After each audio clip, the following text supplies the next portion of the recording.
নামাজ পড়ার উদ্দেশ্য কি, কোন কারণে পড়ব? কারণ তুমি হয়তো ভাবছো নামাজ পড়ার উদ্দেশ্য হলো তুমি যেন জাহান্নামে না জ্বলো। নামাজ পড়ার উদ্দেশ্য হলো তুমি যদি নামাজ না পড়ো আল্লাহ তোমাকে ঘৃণা করবেন। নামাজ পড়ার উদ্দেশ্য হলো তুমি যদি নামাজ না পড়ো তুমি শাস্তি পাবে, অথবা তুমি আর মুসলিমই থাকবে না, ফেরেশতারা তোমাকে অভিশাপ দিবে। সমস্ত নেতিবাচক বিষয়। আল্লাহ ওই সমস্ত উদ্দেশ্যের কথা উল্লেখ করেননি। নেতিবাচক কিছু থেকে মুক্তি পাওয়া নামাজের মূল উদ্দেশ্য নয়।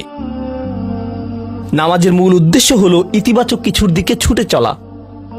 এটাই নামাজের উদ্দেশ্য।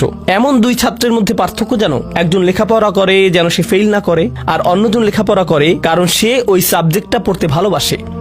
একজন ছাত্র পড়ালেখা করছে পজিটিভ কিছুর জন্য, আর অন্যজন পড়ালেখা করছে কারণ সে এমন কিছু থেকে বাঁচতে চাচ্ছে যা নেগেটিভ।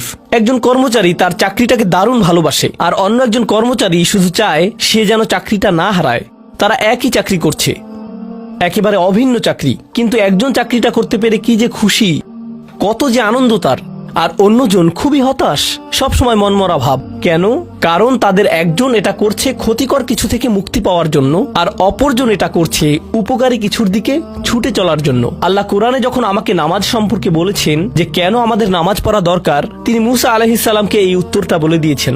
যখন তিনি তার সাথে সাক্ষাৎ করেছিলেন তিনি বলেছেন, আকিমিস সলাতা লিযিকরি, আর আমাকে স্মরণ করার উদ্দেশ্যে নামাজ কায়েম করো। তোমার নামাজ ঠিক রাখো যেন তুমি তোমার রবকে স্মরণ করতে পারো।